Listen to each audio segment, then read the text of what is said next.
COVID-19 చాలా అల్లకల్లోలను సృష్టించింది. ఎందరో చిన్నారులు తల్లిదండ్రులను కోల్పోయారు.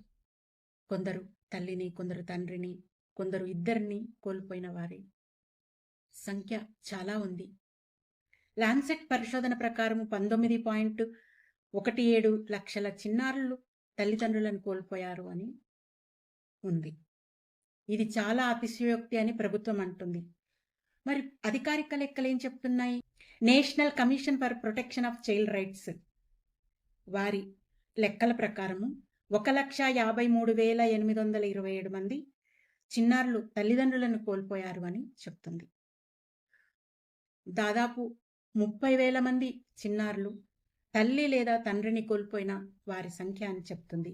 ఎన్సిపిసిఆర్ బాల్ స్వరాజ్ పోర్టల్లో పొందుపరిచిన డాటా 2023లో ఉమెన్ అండ్ చైల్డ్ వెల్ఫేర్ స్త్రీ శిశు సంక్షేమ శాఖ అనాథలైన పిల్లల సంఖ్య 25% పెరిగింది అని 2023లో చెప్పిండ్రు.